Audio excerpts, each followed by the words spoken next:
Thank you for that welcome, and thank you, Pennsylvania, Delaware, Rhode Island, Connecticut, and New York. Thank you.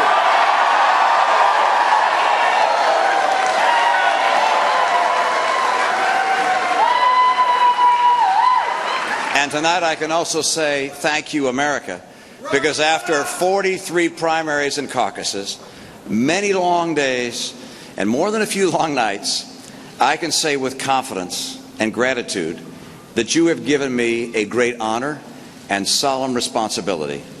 And together we are going to win on November 6th.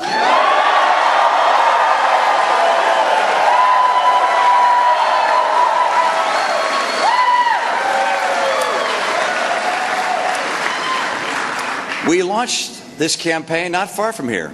Beautiful day in June on a farm in New Hampshire. It's been an extraordinary journey.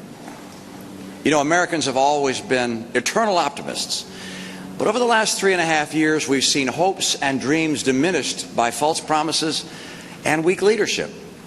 Everywhere I go, Americans are tired of being tired.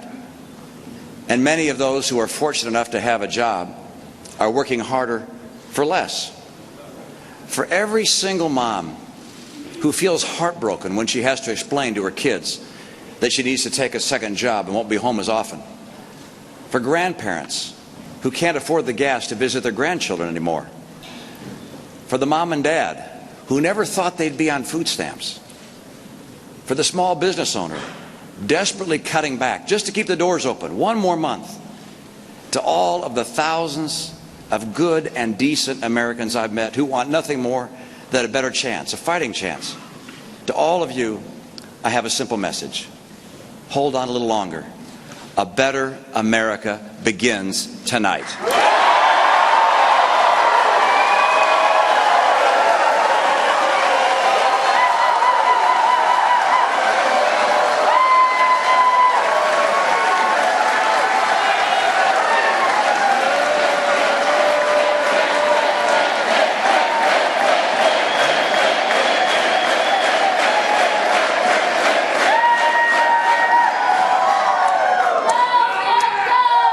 Tonight is the start of a new campaign to unite every American who knows in their heart that we can do better.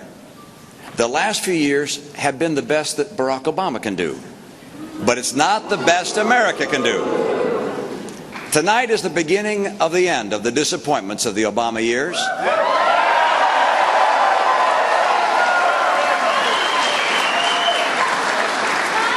And it's the start of a new and better chapter that we will write together.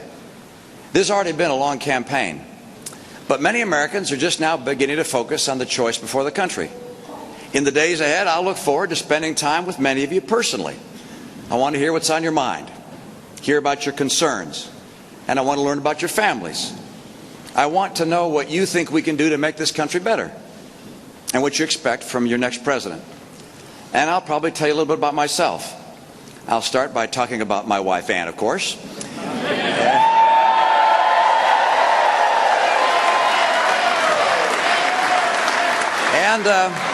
And I'll probably bore you with stories of my sons and my grandkids. I'll tell you how much I love the country. This extraordinary land where someone like my dad, who grew up poor, never graduated from college, could pursue his dreams and work his way up to running a great car company. Only in America could a man like my dad become governor of a state where he once sold paint from the trunk of his car. I'd say to you,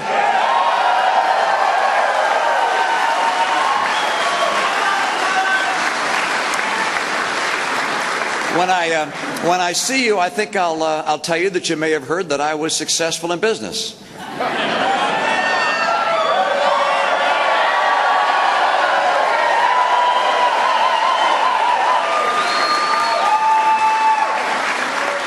Yep, that rumor's true. But you might not have heard that I became successful by helping start a business that grew from 10 people to hundreds of people. You might not have heard that our business helped start other businesses like Staples and the Sports Authority and a new steel mill and a learning center called Bright Horizons. And I tell you that not every business made it. And there were good days and bad days. But every day was a lesson. And after 25 years, I know how to lead us out of this stagnant Obama economy and into a job-creating recovery.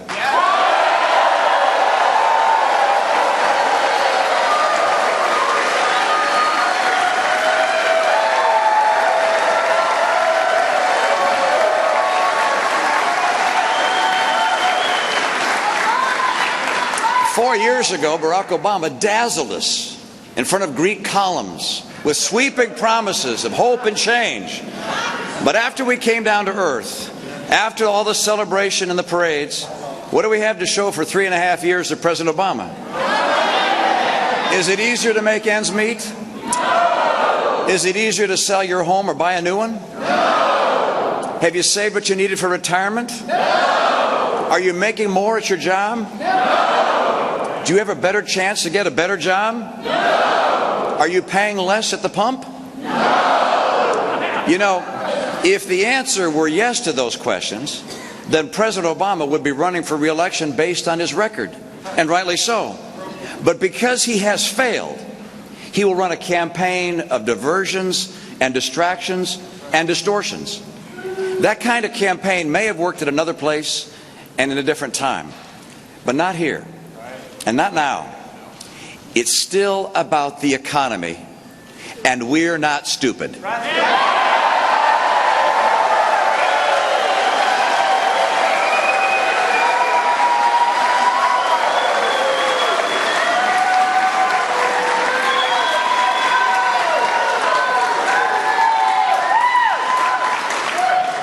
People are hurting in America, and we know that something is wrong, terribly wrong, with the direction of the country. We know that this election is about the kind of America we will live in and the kind of America we're going to leave to future generations. Now, when it comes to the character of America, President Obama and I have very different visions. Government is at the center of his vision. It dispenses the benefits, borrows what it can't take, consumes a greater and greater share of the economy. You know, with Obamacare fully installed, government would have control of almost half of the economy, and we would have effectively ceased to be a free enterprise society. This president's putting us on a path where our lives will be ruled by bureaucrats and boards, commissions and czars. He's asking us to accept that Washington knows best and can provide all. We've already seen where that path leads. It erodes freedom. It deadens the entrepreneurial spirit. And it hurts the very people it's supposed to help. Those who promise to spread the wealth around only ever succeed in spreading poverty around.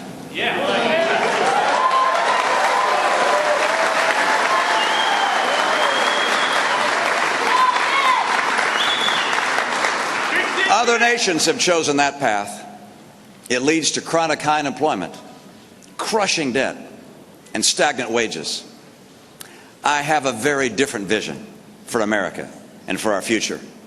It's an America driven by freedom, where free people pursuing happiness in their own unique ways create free enterprises that employ more and more Americans.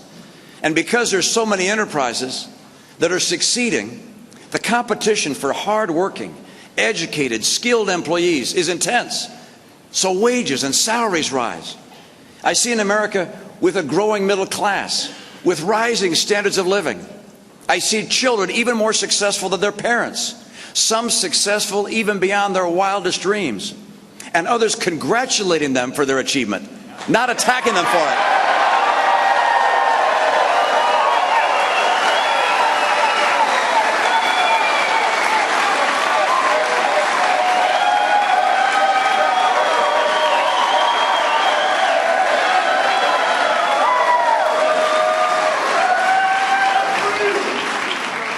This America is fundamentally fair.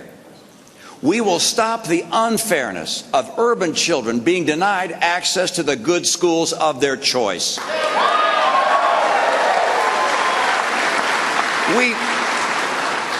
We will stop the unfairness of politicians giving taxpayer money to their friends' businesses.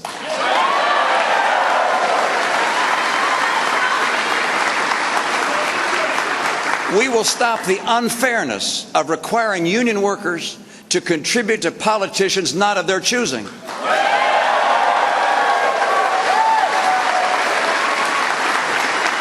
We will stop the unfairness of government workers getting better pay and benefits than the very taxpayers they serve.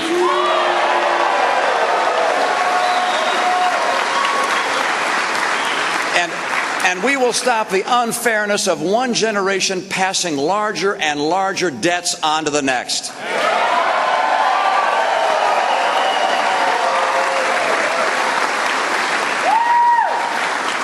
In the America I see, character and choices matter.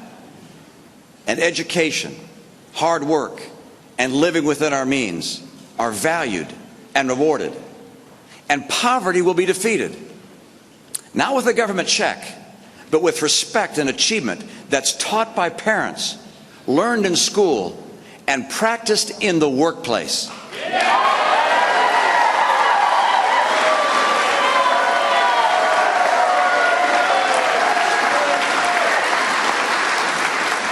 This is the America that was won for us by the nation's founders and earned for us by the greatest generation. It's the America that has produced the most innovative, most productive, and most powerful economy in the world. And as I look around at the millions of Americans without work, the graduates who can't get a job, the soldiers who return home to an unemployment line, it breaks my heart. This does not have to be. It's the result of failed leadership and a faulty vision. We will restore the promise of America only if we restore the principles of freedom and opportunity that made this nation the greatest nation on earth.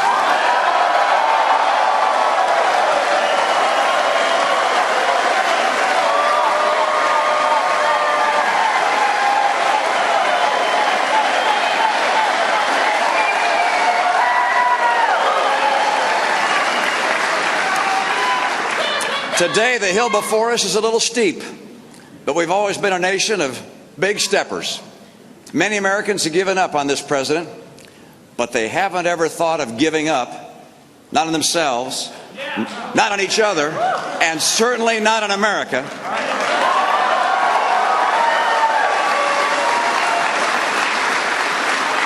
In the days ahead, join me in the next step toward that destination of November 6th. When across America we can give a sigh of relief and know that the promise of America has been kept. The dreamers can dream a little bigger. The help wanted signs can be dusted off. And we can start again. And this time we'll get it right.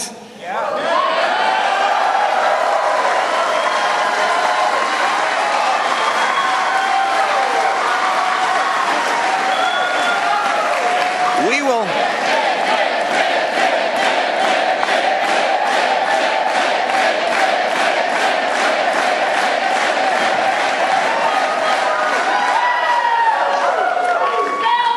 will stop the days of apologizing for success at home and never again apologize for America abroad.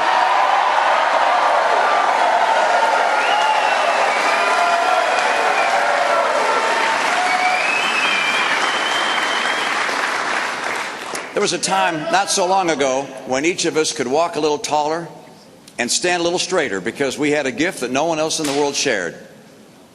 We were Americans. That meant something different to each of us, but it meant something special to all of us. We knew it without question, and so did the world. Those days are coming back. That's our destiny.